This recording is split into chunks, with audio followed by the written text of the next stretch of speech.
Right, let's make a start then. Good morning. This is all about tax strategies for growth, how tax can help your business grow and grow well. There's me.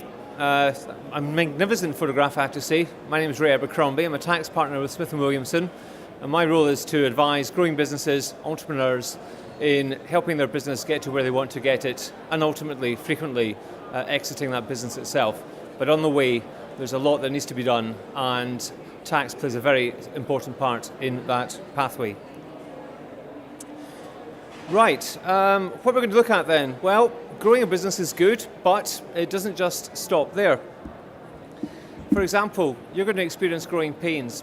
The business itself is growing, but at what rate?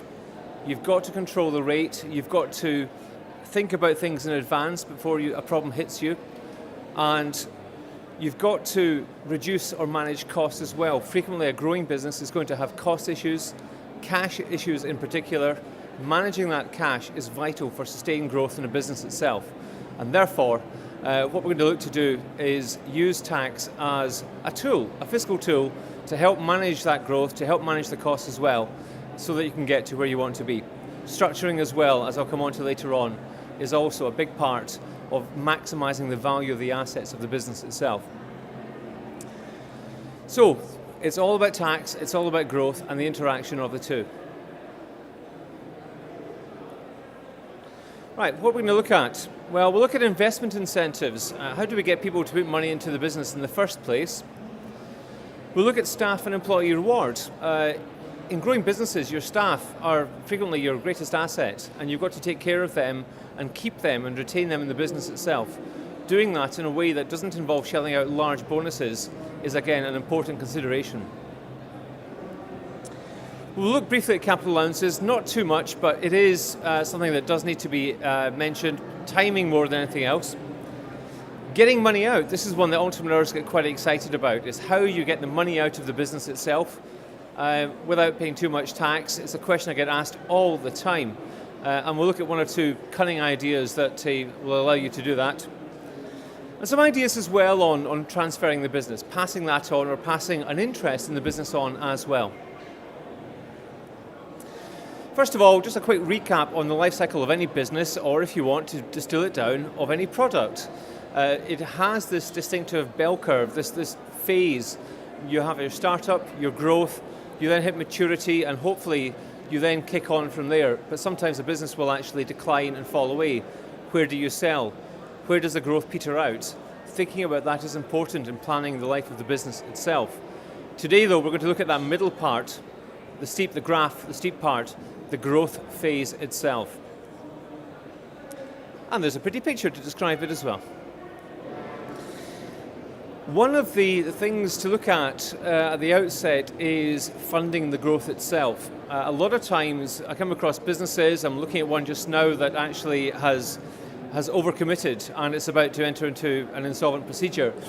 But having the cash available at the outset is really important to fund that growth. And having supportive shareholders as well is a critical thing too.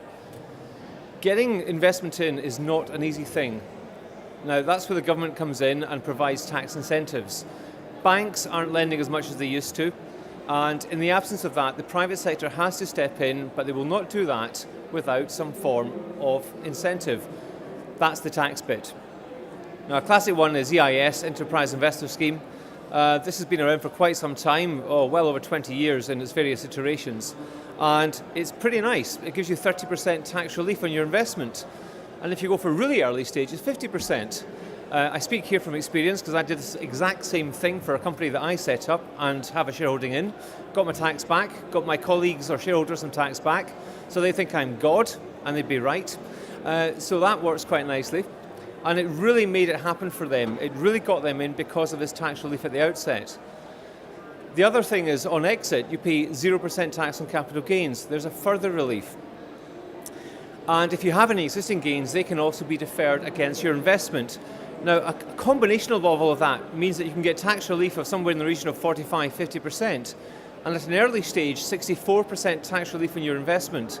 Now, until the rules changed recently, you had a weird scenario where if you invested in a company about a year ago and you had a gain that would be taxed at 28% otherwise, you could actually get to a point, if the business completely collapsed and you lost every single penny you put in, you'd still get a 0.5% return on your investment. You got 100.5% tax relief on 100% investment. Now that's quite cool. That's like the banana story where you buy bananas from Tesco and they're so cheap and discounted that you sell them outside. It's one of these stories. But for most people, you're looking at a good 30+% tax relief. The downside, this is the caveat, EIS is great, but it comes with a lot of strings attached. So from an entrepreneur's perspective, you've got to be really careful about taking advantage of this relief, because it may actually constrain you from certain things you want to do with the business. Growth can be constrained quite a bit. Some activities are not allowed under EIS. So it's a bit like an F1 car having to go into the pits and drive at 75 miles an hour before it comes out the far end. You've got to obey the rules for a set period of time, 3 years. Thereafter, you can do what you want. And they are very useful vehicles in that regard. So that's one of the key funding structures we look at the very early stage of growth where tax can assist. We also have one or two other ones. Here's a few other ones I'll talk about. Some incentives on investment, incentives on staff, capital allowances a bit, but moving on to the first one, research and development. This has been around for 14 years, and yet I'm still surprised by how many companies don't actually take advantage of this. We as advisors assume that everybody's taking advantage of this, that it's a flooded market, that the awareness level is high. And it is, in many ways, for tech companies, but a lot of businesses that have some element of uncertainty or innovation in the business itself are not aware that they can claim enhanced allowances on that expenditure. I'm advising a wine company just now that's doing some R&D on its CRM system, on the way it reaches out to customers. You would not think that they would qualify for relief. They do. So companies that are not necessarily tech will still have a lot of research going on, of development of areas where there's uncertainty in that project. And where there's uncertainty and where there's a solution that's not yet available that you're working on, even though you think the outcome is likely, you can probably get R&D credits. And what that does, as the slide says here, is give you some pretty good tax reliefs. This was introduced back in 2000, where the UK was lagging well behind the G8, or the G7 at the time, in its reinvestment into leading edge technology. We just were not there. We were spending less than 2% of our GDP.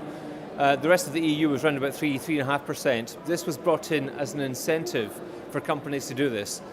The end result is that instead of a 100% tax deduction for each pound of qualifying spend, 225%. That's quite significant. That really makes a difference. It rewards innovation, quite frankly. Now, if you've got losses or your early stage, having a tax deduction is fine, but you'd rather have cash back. Well, you can do that. So from a cash flow perspective, at an early stage, where, let's face it, a lot of the research will be happening to get your project up to a sellable position, where you're actually revenue generating, you can get cash back as well. And if you subcontract the spend as well, you can still make a claim for R&D relief. So all of these things mean that the actual allowance and this relief has been pushed quite a bit by the revenue. It's been generously extended. A report came out in about 2010 saying, "Dear government, try harder. Not enough businesses are taking advantage of this." So actually the revenue on the one hand are quite keen for people to take advantage of this. They still will scrutinise claims quite a bit, but it is there to go at, and as I say, it is not necessarily a tech thing. It is a really, really good relief. Moving away from research and development, the other thing that you've got to deal with growing businesses is staff. Because if you're going to get a business that grows and grows well and sustainably, you've got to get staff in with you, bought into the whole idea, and to have their interests aligned with that of the company. And this is where we come to things like share schemes, giving equity to staff, but equity with conditions, with strings attached. What you do not want to do is just give them a bonus and say thank you very much. There's got to be some tie-in between what they do and what the business does. And actually people talk about share schemes as being all about tax. That's absolute nonsense. It's a tax-generated thing, but actually the main driver behind this is changing behaviour. It's an HR thing.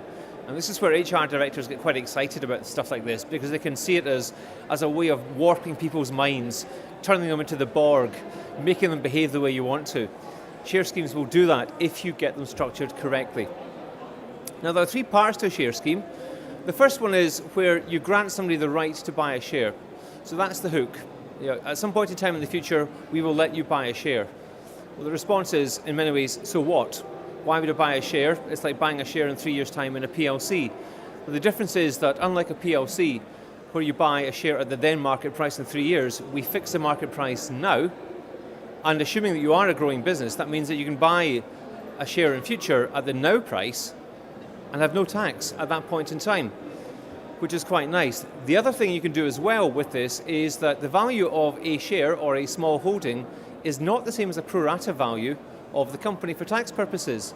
If we give away 10% of a company, or say we'll give you 10% for a certain price, the price you pay for these shares for tax purposes may be a quarter or a third of that. So already when you buy that, you've got locked in value already, which can again be really incentive. It can induce people to stay on and really work with that business to grow the value of their shares. They've been given something already, but the value doesn't turn into cash until you get to what we call a liquidity event, when you sell, when there's a refinancing, something like that. So it's a hook. The whole thing is a hook. On the exercise, the second point, that's where somebody pays the price that was agreed way back when, maybe 3, 4, 5 years previously. And at that point in time, they now have a share and they may be able to partake in dividends, but they've got a stake in the business.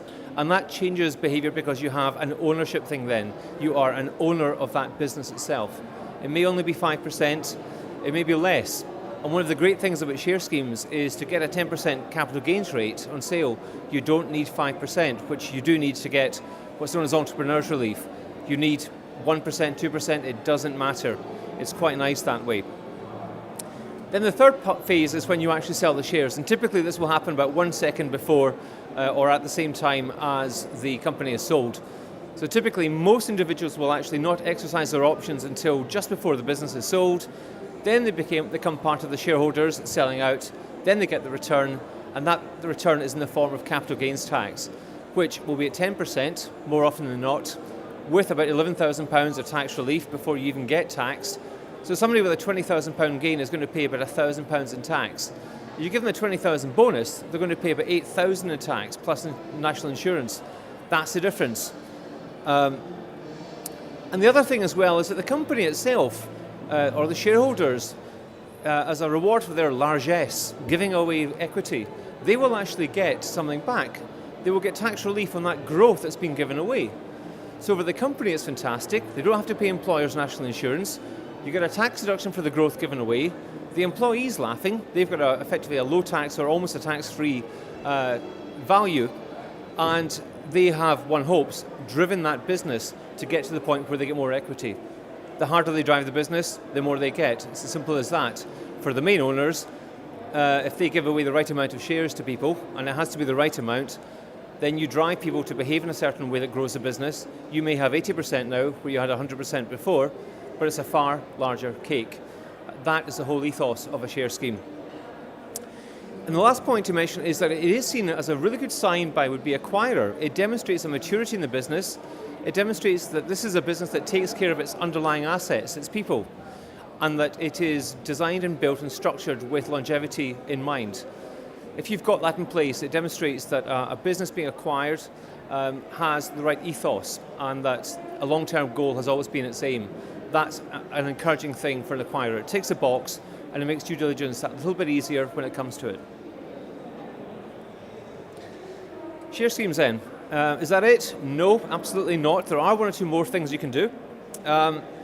Cash schemes, fine, you can put these in place that mirror a share scheme, but you don't have the tax advantages. However, the structure itself can still encourage behaviour.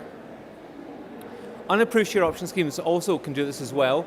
That happens where you just cannot meet the conditions of an approved scheme. It happens from time to time. By and large, we wouldn't tend to follow these if we can get an approved share scheme in place, but it doesn't stop you doing it if, for example, you don't want to give away equity, but you still want to encourage some form of similar behavioural change. Employee shareholder status schemes. This is a new one announced by the government a couple of years back. Had a bit of a problem with the EU on doing this one, but we're through that now because it kind of conflicts with employment law. Lawyers in the room, please take note. But what it does do is it allows you to give or sell some shares to employees, and in return for them giving up their employment rights, gasps of shock throughout the room, then they will get a tax-free gain, which is quite nice. And bizarrely at the moment, we know that after 2 or 3 weeks after that's done, you can actually give them back their employment rights, but I suspect the government will not let that happen for long. I think they'll clamp down on that. But this can be very useful as what I would call a tier 2 reward structure, where your main guys have got share schemes, they're in a share scheme. The next tier, where you're going to give them a £10,000 bonus or a £20,000 bonus on sale, you can do this 2 or 3 weeks before the sale. At that point in time, they're not really fussed about employment rights because they get reinstated on an acquisition and they get this tax-free reward. So again, that works for them, and again, for an acquirer, they've got some happy people they've just bought. That works as well.